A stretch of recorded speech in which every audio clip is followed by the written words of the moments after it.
8 ہجری میں غزوہ حنین میں اہل حق کو فتح مبین نصیب ہوئی تو شکست خوردہ مشرکین کے 3 گروہ ہو گئے۔ ایک گروہ قلعہ طائف میں پناہ گزین ہوا، دوسرا بطن نخلہ کی طرف چلا گیا اور تیسرا وادی اوتاس میں بنو حوازن کے آزمودہ کار سردار درید بن اسمہ کی قیادت میں پھر مجتمع ہونے لگا۔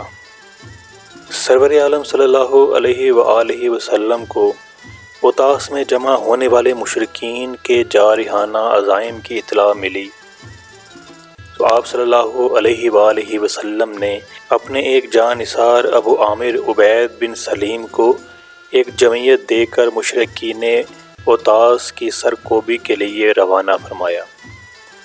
حضرت ابو عامر رضی اللہ تعالی عنہ طوفان کی طرح وادی اوتاف کی طرف بڑھے اور درید بن سمہ کو قتل کر کے اس کے لشکر کو عبرتناک شکست دی۔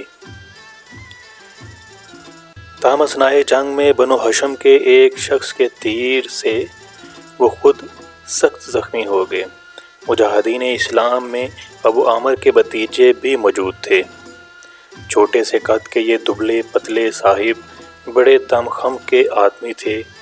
انہوں نے ابو عامر کو مجروح ہو کر گرتے دیکھا تو دوڑ کر ان کے پاس آ گئے اور پوچھا، چچا جان، آپ کو کس نے زخمی کیا؟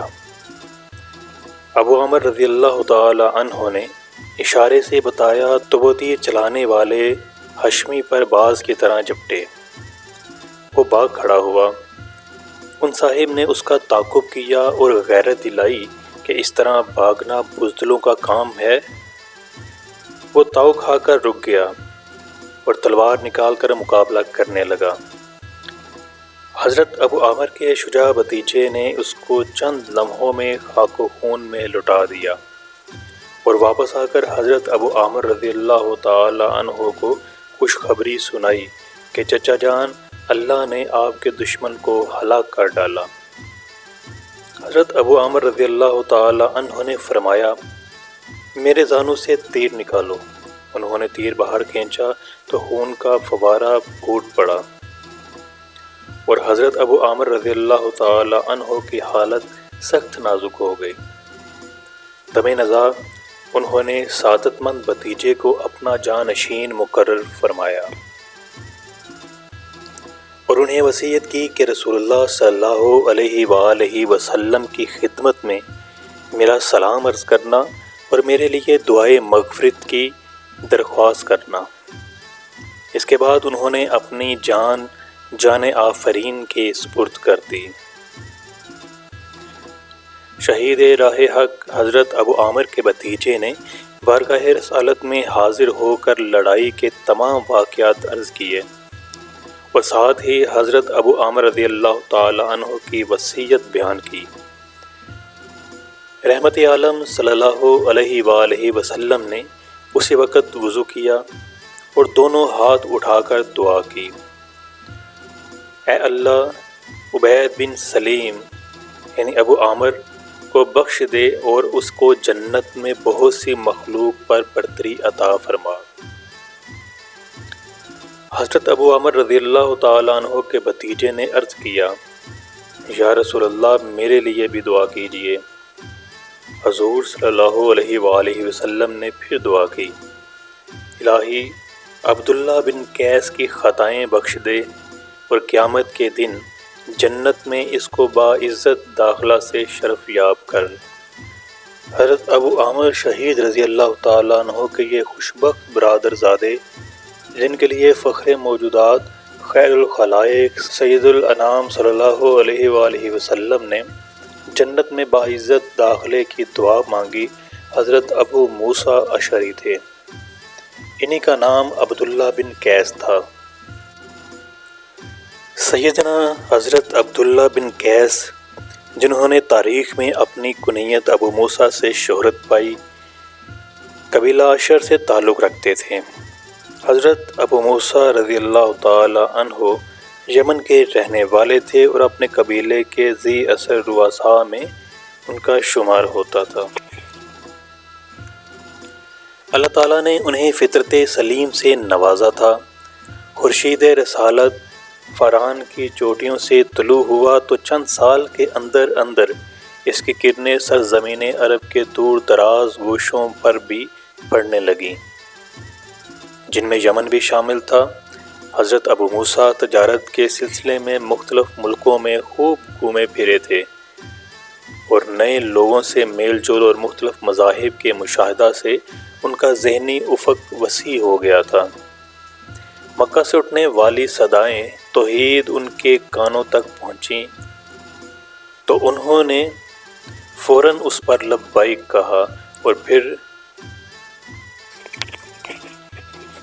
مکہ ہی میں رہائش اختیار کر لی اور پھر مکہ کی طرف روانہ ہوئے۔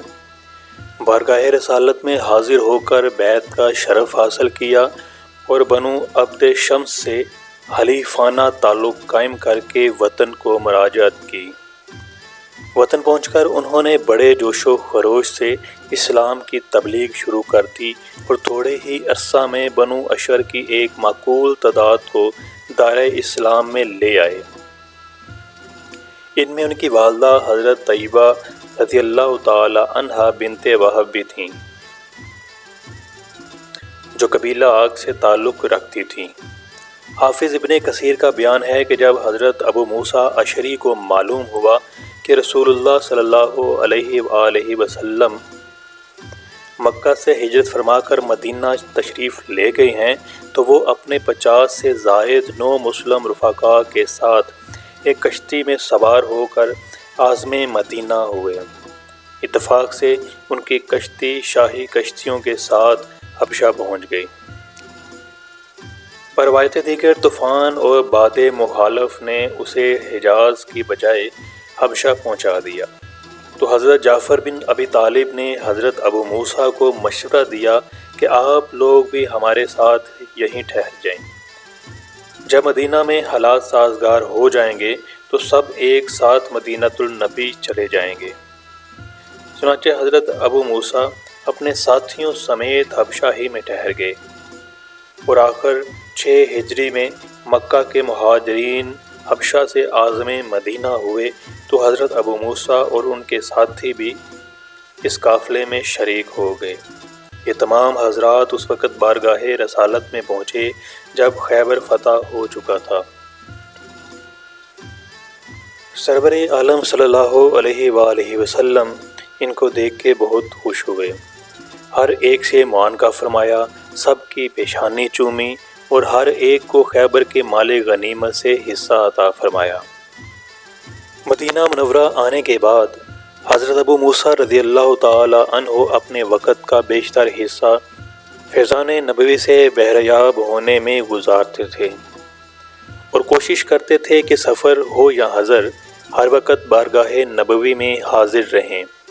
ایک مرتبہ 5 رفقاء کے ساتھ ایک غزوہ میں حضور صلی اللہ علیہ وآلہ وسلم کے ہم رکاب تھے۔ ان 6 کے پاس صرف ایک اونٹ تھا، باری باری اس پر سوار ہوتے تھے۔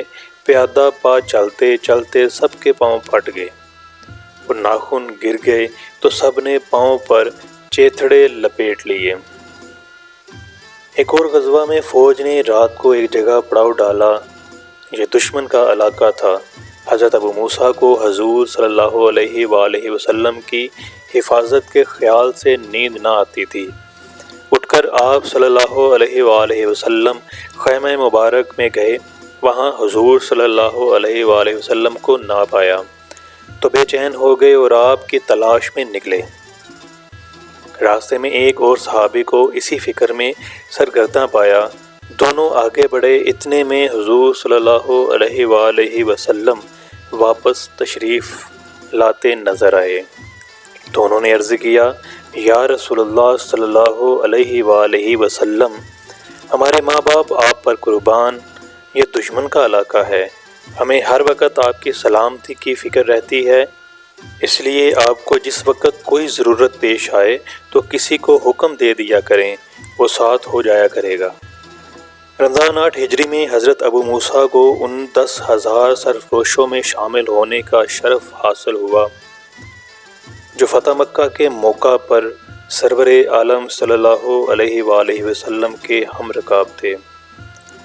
اس کے بعد انہوں نے غزوہ حنین میں داد شجاعت دی، پھر اپنے چچا حضرت ابو عامر اشعری کی قیادت میں اطاس میں جمع ہونے والے مشرکین کی سرکوبی کے لیے گئے۔ 9 ہجری میں غزوہ تبوک کی تیاری شروع ہوئی تو حضرت ابو موسیٰ کے رفقاء نے ان کو بارگاہ نبوت میں اس غرض سے بھیجا کہ کچھ سواریاں حاصل کریں۔